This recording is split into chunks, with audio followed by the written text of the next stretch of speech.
चर्चा चल रही है कि हम अपने जीवन में ऐसा कोई कार्य करें जिसमें दूसरे का उपकार हो। अपकार तो हम बहुत कर चुके हैं, कुछ उपकार करने की भावनाएं भी हम अपने जीवन में उत्पन्न करें। हर व्यक्ति चाहता है कि हमारा उपकार हो, हर व्यक्ति हमारे जीवन में सहयोग करे, हर व्यक्ति का उपकार हमारे लिए हो। मगर अपनी अंतरात्मा से कभी हमने पूछा कि हमने किस किस का उपकार किया है, किस किस व्यक्ति के लिए हमने सहायता दी है, किस व्यक्ति के जीवन में हमने अपनी शक्ति का प्रयोग किया है। 5 मिनट भी इसके बारे में विचार करना चाहिए। ये उपकार जब हम किसी के ऊपर करते हैं बंधुओं, देखने में भले आता है कि हमने उपकार उनके ऊपर किया है, मगर जब ये पलट करके उपकार हमारे ऊपर आता है तब हम बड़े आनंदित होते हैं। एक मैडम स्कूल में जाती थी और अपने सारे बच्चों से कहती थी आई लव यू। प्रतिदिन वह करती थी, मगर उसका वह आई लव यू शब्द मुझे लगता है कि वह सारे बच्चों के लिए प्यार नहीं करती थी। कहती तो थी आई लव यू, मगर एक बच्चे से वह उस क्लास में घृणा करती थी। उस बच्चे का नाम था राजीव, मैडम का नाम था अंजलि, और वह देखने में ऐसा लगता था कि वह आई लव यू सबके लिए कह रही है। मगर उसकी मनोभावनाओं को जब किसी साइकोलॉजी वाले व्यक्ति ने देखा तो उसके मन में आया कि यह मैडम एक शब्द का प्रयोग तो करती है, मगर ये इसकी अंतरात्मा से सभी विद्यार्थियों के लिए नहीं होता है। कहीं ना कहीं कोई विद्यार्थी कट जाता है। जैसे कोई संचालक उत्तम क्षमा धर्म के दिन या क्षमा वाणी पर्व के दिन माइक पर बहुत बड़ी बड़ी बातें करता है, बहुत बड़ी क्षमा की बात करता है, मगर उसी सभा में जिससे उसका झगड़ा 8 दिन 10 दिन पहले हुआ था, वो बड़े हाथ जोड़ करके एक एक व्यक्ति उत्तम क्षमा करता है, सभी उत्तम क्षमा। क्या वह उस व्यक्ति को क्षमा कर रहा है? जिस व्यक्ति से उसका वार्तालाप हुआ था, बात बिगड़ी थी, उस व्यक्ति के लिए क्या उसने क्षमा किया है? पूछो उसके बेईमान मन से। कहीं ना कहीं एक दरार उसके प्रति, एक टकराव उसके प्रति होगा। और जब अगर कहा जाए कि संचालक महोदय आपने बहुत अच्छा लेक्चर दिया है क्षमा के ऊपर, और मेरी भावना है कि एक एक व्यक्ति से खड़े होकर के तुम क्षमा याचना करते हुए गले मिलो, और जब उस व्यक्ति का नंबर आएगा तो क्या वो गले मिल लेगा? क्या उसने उसे क्षमा कर दी है? मुझे नहीं लगता कि वह उस व्यक्ति को भी क्षमा कर देगा, और कर भी देगा 4 लोगों के सामने तो एक ऊपर ऊपर फॉर्मेलिटी कर देगा, और जब बाहर निकलेगा तो अपने दोस्तों से कहेगा आज दिमाग खराब हो गया। क्या हुआ? अरे उससे मेरा ही झगड़ा हुआ था ना 10 दिन पहले। हाँ, तो यार उसको गले लगाना पड़ा मुझे। लगता ऐसा रहा था कि गला दबा दूं, भावना तो ऐसी हो रही थी कि गला दबा दूं, मगर क्या करूं, समाज का डर था। क्या ये क्षमा है? ऐसे ही वह मैडम आई लव यू की बात तो कर रही है, मगर कहीं ना कहीं उसके अंदर से किसी के प्रति घृणा भाव है। और जब ये घृणा भाव एहसास होने लगा विद्यार्थियों को, तो एक दिन विद्यार्थी ने कहा मैडम क्या आप हम सभी बच्चों से प्यार करती हैं? हाँ मैं प्रायः सभी से करती हूँ, प्रायः शब्द लग गया। हाँ मैं प्रायः, वट, परंतु, किंतु, लेकिन जहां ये शब्द लगते हैं तो कहीं ना कहीं कोई ना कोई व्यक्ति कट ऑफ होता है, कोई ना कोई कटता है। और वह पता चला कि एक 5th क्लास के बच्चे से वह मैडम नफरत करती थी, उससे घृणा करती थी। उसके उपकार के बारे में उसके मन में भी कभी भाव नहीं आता था कि इस बच्चे का मैं उपकार करूं। क्यों, क्या कारण था? बच्चे के गंदे कपड़े थे, बच्चा पढ़ने में थोड़ा सा कमजोर था, बच्चे की शर्ट की कॉलर बहुत गंदी थी, बच्चा क्लास में बोलता नहीं था, बच्चा चुपचाप रह करके नीचे सिर करके बैठा रहता था, बच्चा कभी कभी होमवर्क करके भी नहीं आता था। अब उस स्कूल के बहुत सारे अच्छे नियम थे। जब भी उस बच्चे की मार्कशीट तैयार होती थी, इन्हें पूरे बच्चों की, तो प्रिंसिपल उस मार्कशीट को देखता था। कोई भी रिपोर्ट अगर बच्चे के घर जाती थी तो वह मास्टर साहब उस रिपोर्ट को पहले चेक करते थे, प्रिंसिपल साहब। उस मैडम ने जब उस बच्चे की रिपोर्ट तैयार की, उस बच्चे के लिए बड़ा जलील किया। ये हमारी क्लास का सबसे गंदा बच्चा है, इसके कपड़े गंदे होते, इसका मन गंदा है, इसकी विचारधारा गंदी है, इसका सोच गंदा है, इसका पहनावा गंदा है, ये क्लास में चुपचाप बैठा रहता है, ये पढ़ने में असमर्थ है, आदि आदि जो लिखना था उस मैडम ने उसे लिखा। रिपोर्ट उसके घर जाने के पहले प्रिंसिपल जी के पास गई। प्रिंसिपल ने देखा कि राजीव बच्चे के बारे में इतना गंदा इन मैडम ने क्यों लिखा।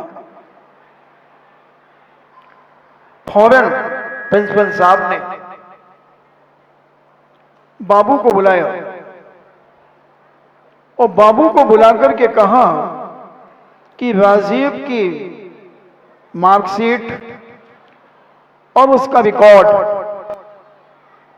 1st क्लास से लेकर के 4th क्लास तक का सारा रिकॉर्ड और अर्धवार्षिक तक का सारा रिकॉर्ड अंजलि मैडम की टेबल पर रख दिया जाए।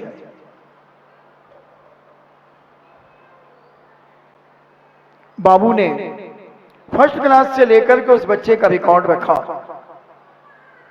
मैडम ने जब वो रिकॉर्ड देखा कि 1st क्लास में राजीव 99.4 नंबर लेकर के आया है और उसका फोटो भी उसमें लगा हुआ था, बहुत साफ सुथरा, अच्छे, सिर के बालों में तेल वगैरह सब कुछ लगा, कंगी अंगी, बहुत टिप टॉप बच्चा लग रहा था। 2nd क्लास की रिपोर्ट जब पढ़ी तो टीचर ने उस बच्चे के बारे में बहुत अच्छा लिखा। हमारे स्कूल की शान है, होनहार विद्वान के होत चीखने पार, इन्हें उसके इतने गुणों का वर्णन किया गया। एक स्पोर्ट्स में खेलने की भी फोटो उसमें लगी हुई थी कि वो कबड्डी खेल रहा था, बैडमिंटन खेल रहा था। 2nd क्लास का बच्चा। 3वीं क्लास की रिपोर्ट जब उस मैडम ने देखी तो वह बच्चा लकड़ी चला रहा था, तलवार लेकर के तलवार चला रहा था, खो खो खेल रहा था, सारे रिकॉर्ड उसमें लिखे हुए थे।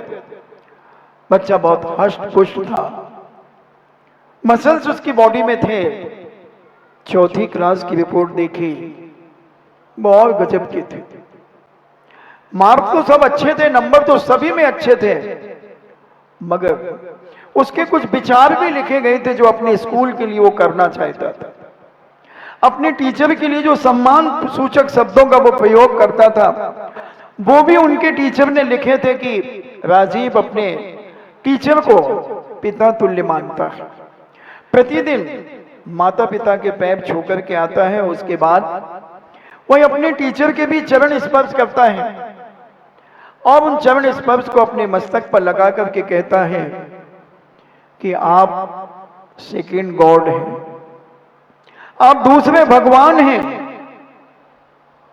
और टीचर को दूर से देख करके वो खड़ा हो जाता था, हर तरफ से सम्मान बहुमान अपने टीचर का करता था। अंजलि मैडम ने जब ये सारी की सारी रिपोर्ट पढ़ी, उसका अंदर का हृदय कांप गया कि मैंने इसके बारे में इतनी गंदी रिपोर्ट क्यों बनाई, क्या कारण है, क्या मैं इस प्रकार से बच्चों का उपकार कर सकूंगी। इतने में प्रिंसिपल आ गए और प्रिंसिपल जी कहते हैं, मैडम अंजलि, आपने राजीव की जो रिपोर्ट बनाई है वो किस बेस पे बनाई आपको मालूम है? 6 महीने पहले राजीव की मां एक्सपायर हो गई और 6 महीने पहले से, मरने के 6 महीने पहले से उन्हें कैंसर था, क्योंकि वो लिपस्टिक बहुत लगाया करते थे। लिपस्टिक लगाने से कैंसर होता है। अभी मैंने कुछ दिन पहले आपको लिपस्टिक के बारे में बताया था कि उसमें गर्भवती घोड़ी की पेशाब मिलाई जाती है जिससे एस्ट्रोजन मिलता है। बहुत सारी हिंसक भेल मछली, कॉस्मेटिक, यानी जानवरों के अंश उसमें मिलाए जाते हैं, जिसे अंग्रेजी में कॉस्मेटिक कहते हैं। ऐसे बहुत सारे केमिकल्स मिलाए जाते हैं जो हमारी बॉडी में सूजन को पैदा करते हैं, खुजलाहट को पैदा करते हैं, अनेक अनेक प्रकार की विकृतियां पैदा करते करते और अंत में ब्रेस्ट कैंसर कर देते हैं। राजस्थान के अंदर अभी 2 साल के अंदर 300 महिलाओं को ब्रेस्ट कैंसर हो गया। और हम सोचते हैं कि हम बहुत अच्छे लग रहे हैं, हम दूसरों को दिखा करके दिखाना चाहते हैं कि हम कितने सुंदर लग रहे हैं, मगर तुम भले अपने आप में सुंदर लगो, मगर प्रकृति तुम्हारे लिए कहती मैं बहुत बड़ा उपकार कर रही हूं, मान जाओ ये लिपस्टिक तुम्हारे जीवन में बहुत हानिकारक है। क्योंकि भेल मछली को मार करके उसके अंश मिलाए जाते हैं। और आप तो के पास मोबाइल, उस मोबाइल को आप देखें अपने लिए, अपनी द्वारा अपना उपकार करना भी तो सीखें बंधुओं। दूसरे कब तक तुम्हारा उपकार करते रहेंगे? अपने आप का उपकार करने की कला जिसके जीवन में आ जाती है, वही व्यक्ति दूसरों का उपकार कर सकता है। जो हम अपने आप का उपकार करना नहीं जानते, अपने आप की भलाई करना नहीं जानते, अपने आप को स्वस्थ रखना नहीं चाहते, वो व्यक्ति दूसरे को क्या स्वस्थ रखेगा, दूसरों को क्या अच्छा रखेगा, दूसरों से क्या सहानुभूति लेगा, दूसरों से क्या वह अपनत्व प्राप्त करेगा। बंधुओं, पहले हमें अपने आप से अपनत्व होना चाहिए, पहले हमें अपने आप की सुरक्षा करना चाहिए कि जिन सौंदर्य प्रसाधनों के माध्यम से हमारे जीवन में हानि है, हमारे जीवन का विनाश है, एक नहीं अनेक बीमारियां जिससे उत्पन्न होने वाली हैं। और आज तो सारा साइंस हमारे सामने परोस दिया गया है कि किस चीज को किस प्रकार से बनाया जाता है। सारा मोबाइल में आपके पड़ा है। आप कुछ समय के लिए मोबाइल तो चलाते हैं 4-4 घंटे दिन भर में, एक महीने में 120 घंटे, इतना मोबाइल चलाते हैं। 15 मिनट प्रतिदिन मोबाइल कम से कम उन चीजों के लिए चलाना चाहिए कि जो हम और हमारे बच्चे जो खाते हैं वो किस प्रकार से कौन सी चीज बनती है, वो भी आप देखने का प्रयास करें कि जितनी खाने की चीजें आपकी मार्केट में आ रही हैं वो किस प्रकार से बनाई जाती हैं। आपके मोबाइल में सब कुछ है। आपकी सौंदर्य प्रसाधन की सामग्रियां आप जितनी भी यूज करते हैं वो कैसे बनती हैं, वो भी उसका सारा डिटेल आपके मोबाइल में है। उसे भी देखें, खाने की चीजें भी देखें और उनके रिएक्शन भी देखें कि हमारे परिवार में, हमारे रिश्तेदारों में, हमारी बहू बेटियों पर और हमारे ऊपर क्या रिएक्शन हो रही है। ये भी एक बहुत बड़ा अपने ऊपर उपकार होगा बंधुओं। क्यों आईटीपीएल सजना चाहते हो मुझे समझ में नहीं आता कि आज की माताएं बहनें बहू बेटियां आईटीपीएल सजना चाहती हैं, और जिनको सजना मिल गया फिर क्यों सजना। जब एक सजना मिल गया तो फिर क्यों सजना, मुझे बताओ किसके लिए सजना, किसके लिए सजना। अगर आप सजते हैं तो मुझे डाउट है, मुझे क्या सारी दुनिया को डाउट है। किसके लिए सज रहे हैं सब बताएं। और सजना ही अगर है तो 24 घंटे क्यों नहीं सजते? जब घर से बाहर निकलते हैं तब क्यों सजना चाहती हो? बाहर निकलना ही बता रहा है सजना कि कहीं और आकर्षण का कारण बन रहा है। किसी और को हम फंसाने के चक्कर में अपने आप को आर्टिफिशियल सज करके निकल रहे हैं। शीलवती नारी तो कहती है कि बस अब एक सजना मिल गया, अब कोई सजना नहीं, बस मैं और मेरा पति और सारी दुनिया, मेरी बेटी, मेरी मां, मेरी बहन, मेरा भाई, मेरा पिता। अब किसके सामने सजना? किसके सामने सजना? और बाहर निकलते ही सजना मेकअप बता रहा है आपकी इंद्रियां विकृत हैं, आपकी मानसिकता में विकार है, आपके परिणामों में विकृति है, क्योंकि आप दूसरों के लिए अपने पति का अपकार कर रही हैं और दूसरों का उपकार करने के लिए तुम आर्टिफिशियल सच करके रोड पर घूम रही हो। क्यों घूम रही हो? सजना खराब है? सजना बुरा है? क्या कारण है? पूछो अपने इस बेईमान मन से, छली मन से, किसका उपकार कर रहे हो? पति का अपकार और दूसरे के उपकार के लिए हम आर्टिफिशियल सच करके घूमने निकल रहे हैं।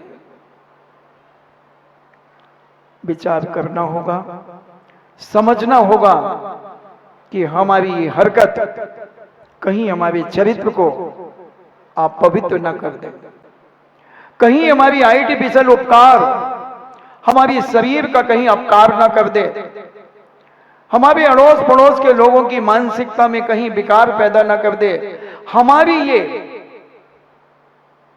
आर्टिफिशियलता, ये विकृतियां हमारे जीवन की, ये हमारे पहनावा, हमारा खाने पीने का तरीका कहीं हमारे जीवन को अनर्थ में न डाल दे। ये कौन सोचेगा? जो विवेकशील होगा, जिसके जीवन में अहिंसा धर्म के प्रति आस्था और विश्वास होगा, जिसको अपना और पर के कल्याण करने की भावना होगी कि मेरे द्वारा मेरा कल्याण तो हो, पर का भी कल्याण हो। ऐसा व्यक्ति अपने आप को, ऐसा साधारण सम्यक दृष्टि व्यक्ति बहुत साधारण हुआ करता है। बंधुओं, एक पंडित जी थे,